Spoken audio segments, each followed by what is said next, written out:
Just doing this. Right, so anyway, so I'm going to give a kind of quite basic, if you like, overview about how the immune system works in the context of checkpoints. They're quite a hot topic at the moment, as they're being targeted quite a lot by therapies, or a certain type of checkpoint, I should say, being targeted by certain therapies. But to understand those, we really need to understand how the immune system develops in the first place, how certain cell types develop, because how they develop and their success developing is also regulated by checkpoints. So first of all, I'm just going to go through about how the immune system develops, obviously in the context of checkpoints again throughout, and then I'll start talking about checkpoints per se, which are kind of more focused on by clinical means. So, cells of the immune system. I don't know if you guys know much about the immune system, but the cells that there can be broadly broken down into a group like this, where you have so you have NK cells, which kind of are like a knockout cell. You have the antibody-producing B cells. You have neutralizing neutrophils, which are the first cells that come to a site of infection. Then you have T cells, of which there are actually three-ish main groups, and this little police-like one here I'll talk about later, because it's again quite important in the checkpoint side of things, in the actual immune response. And then you have eating macrophages,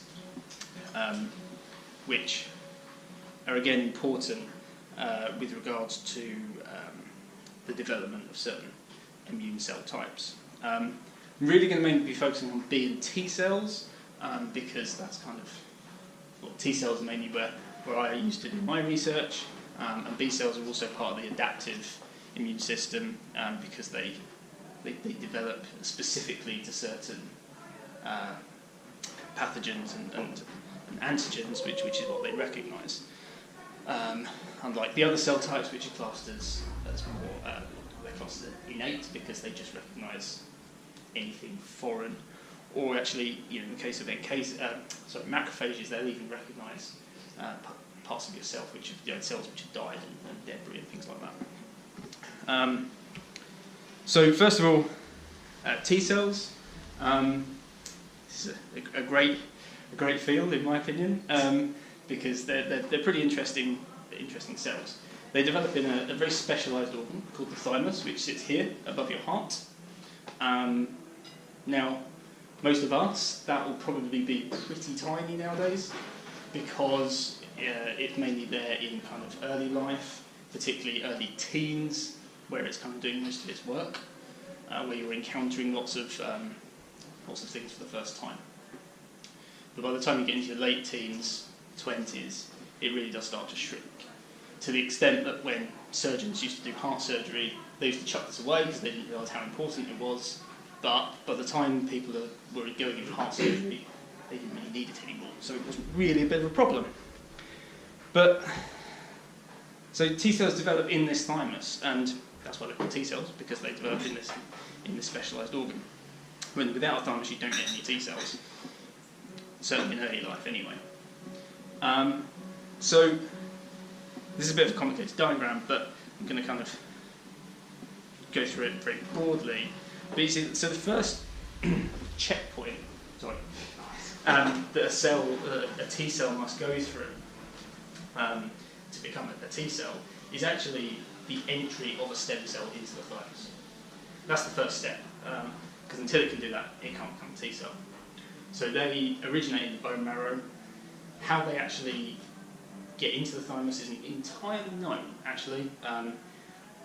People aren't sure if they come from the blood. They probably do, because how else are they going to get there? But the signals which actually promote their infiltration into the thymus are not all that well known. They then go through multiple stages, and then the first key checkpoint is this red line here. The red line's on this little diagram, red bars, sorry, of kind of checkpoints.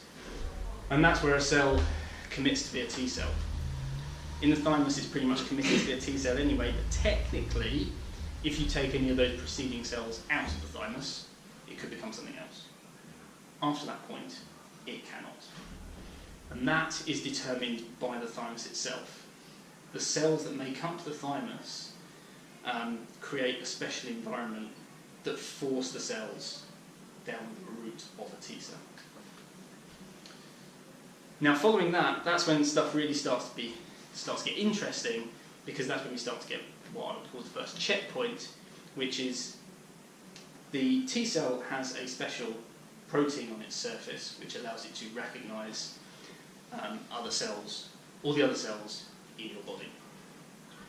And to do that job, it has to build this, we call it a receptor, and it does this through a special process called VDJ recombination, which I wasn't going to talk about. I can do if we want to at the end. But and VDJ recombination is quite an amazing process where the actual DNA that encodes for that receptor is cut and pasted in millions of different combinations.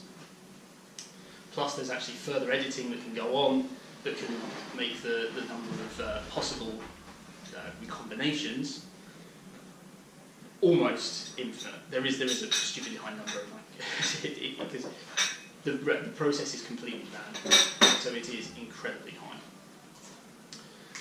But obviously, the problem with a random process is it can introduce mutations in this receptor which cause it to not work at all.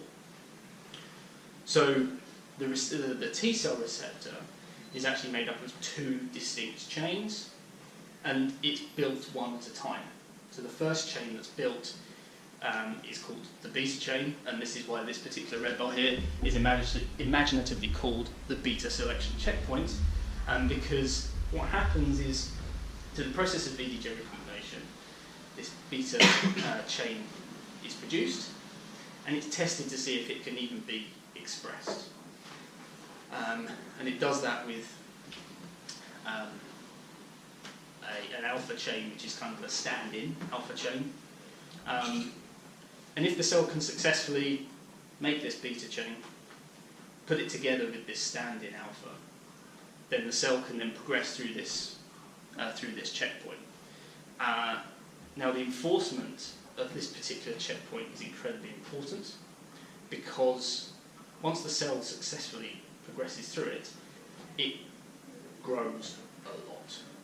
This is one of the biggest points at which you get an increase in population size of thymocytes, or the T cells of the thymuses.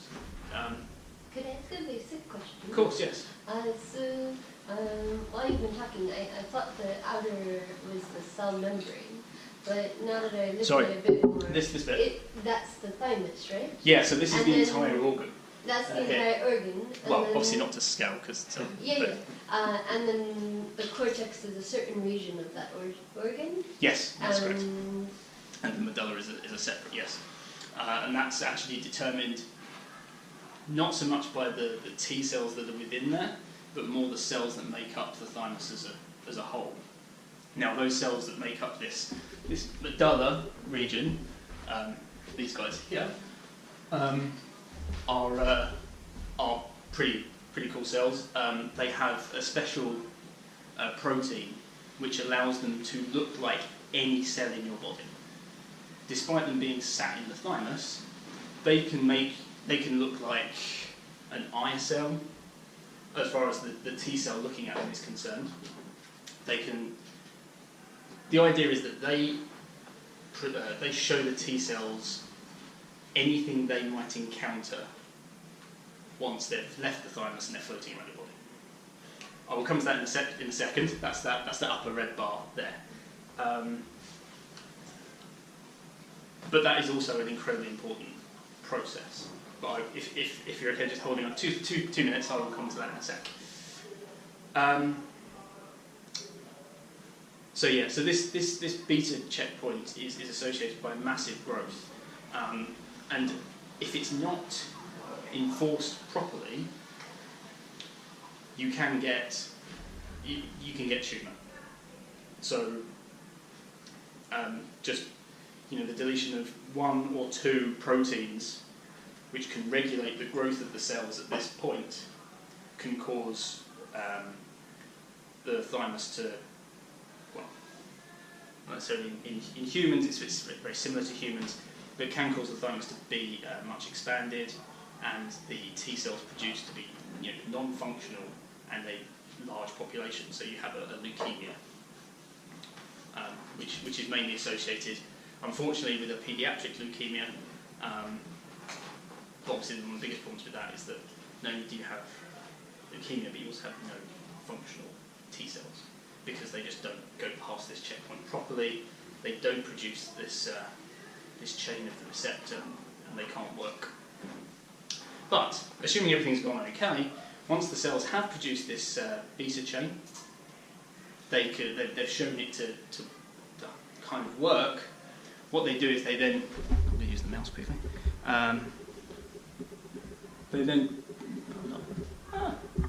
They then jump through all these stages here, and then they get to this point here. Now, at this point, whilst they're going to that stage, they have undergone VDJ recombination of their other chain, that alpha chain. So now what these cells should have on their surface is a receptor which is a full receptor which should be able to recognise the other cells in your body. The problem is, as I said, the process is random. It might not. So it needs to be tested. And what these cells are aiming for is to be able to recognise the other cells, but not too well. So, as I mentioned, the cells that make up that portion of the thymus and the medulla have a special protein that allows them to look like any other cell in the body. And as I said, so the idea is this preparing the T cells for what they might encounter outside. Because what you don't want is a T cell to have never encountered just a skin cell, or what looks like a skin cell, and then them come along and then react to it, create an inflammatory response, create an immune response, and attack yourself. That's obviously quite bad.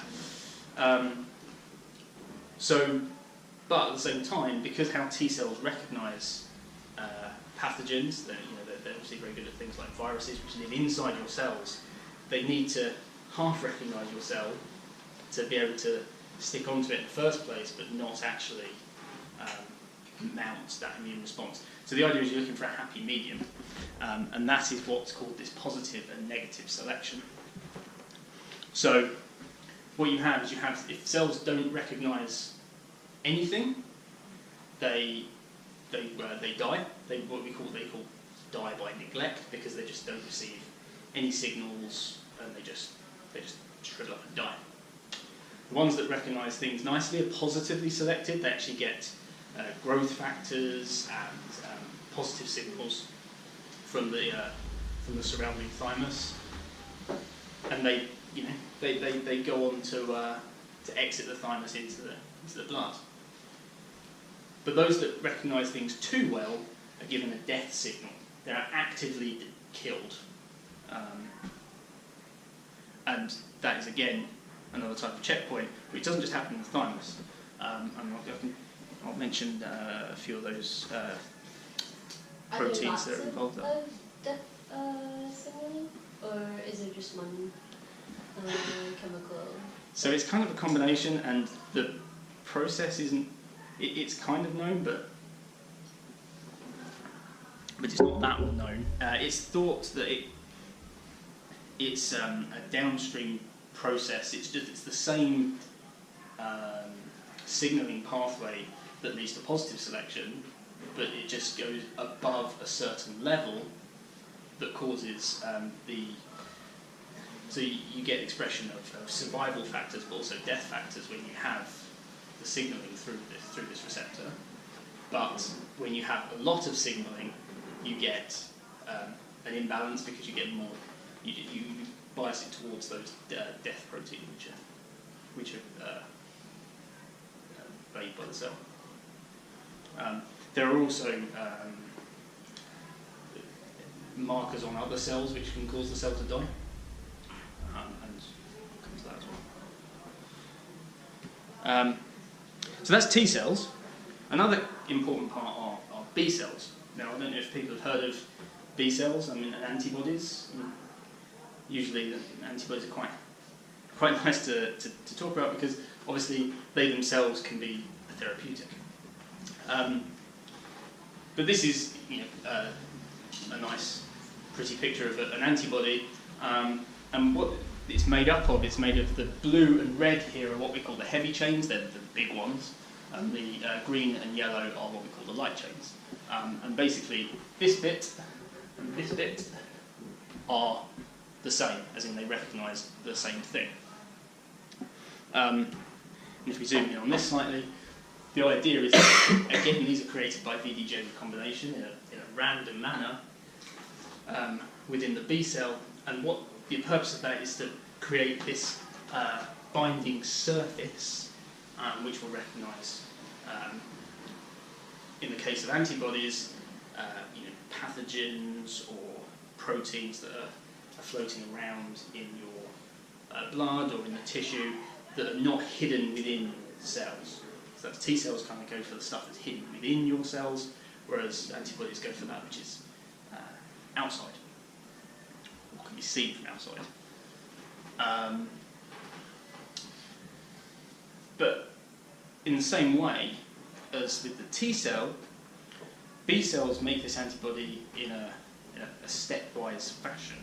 So, just showing this picture because it kind of, in a schematic way, it makes it look a little bit nicer. So you have the two, the blue ones, whatever colour you want to call that, are the heavy chains there, and the green ones are the light chain. And so this is an antibody because it's floating around. But when it's stuck to a B cell, it looks exactly the same, but it's the B cell receptor. It's exactly the same, but it's just stuck to a cell. So it's first of all made as a receptor before the B cell can then kind of produce it and throw it out, and it be used in the blood. And B cells develop in the bone marrow. Weirdly enough, that's not why they're called B cells, but it's handy to remember that B and bone marrow. And like with T cells, they start off by first of all making the heavy chain. And because this is created through VDJ recombination, it's a completely random process. It doesn't always work. So the fact that a B cell can produce a heavy chain, it's then tested with a stand-in light chain, just the same as the T cell used for during its development. And if the B cell can put that out on the surface very briefly, it undergoes a huge amount of cell growth. So again, like with T cells, this has to be a very tightly controlled checkpoint, because without its proper enforcement, you get a huge amount of growth which is uninhibited and is not correct, and you don't get progression to the next stage. The important thing, which I probably should say for T cells as well, is that B cells is that so they grow a lot at this stage, and then at this stage where they're undergoing the VDJ recombination at the light chain, they have to have stopped growing. Because if they grow whilst the cell is trying to do VDJ recombination, that's when you get tumours and you get DNA potential problems. If you've heard of things like translocations, where you get one bit of DNA stuck to another bit, causing proteins which are misexpressed in the cells.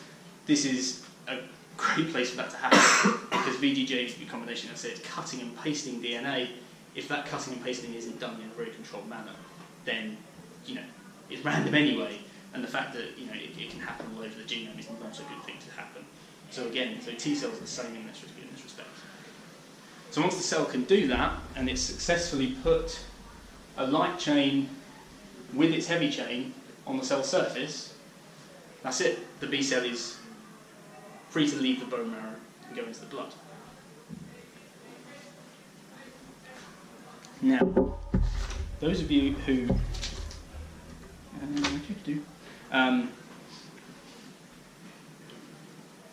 Seeing it, you might notice that it says immature.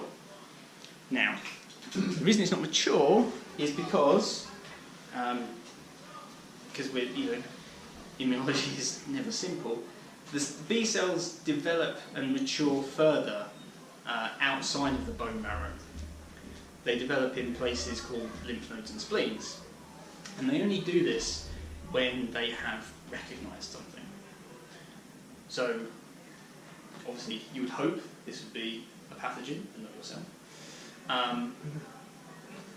Once that happens, they move to the lymph node or spleen in this, and they create these little specialized kind of little organs, which are pretty much built of B cells and the supporting cells that go with them. And the first stage, number 1 here, is where a B cell which has recognised something and it's moved into this organ gets help from a T cell. Now this is kind of almost checkpoint number 1, because the B cell will only get help from the T cell which has recognised the same thing. So they both have to have recognised the same pathogen or the same bit of yourself if something's gone wrong, and both have been active.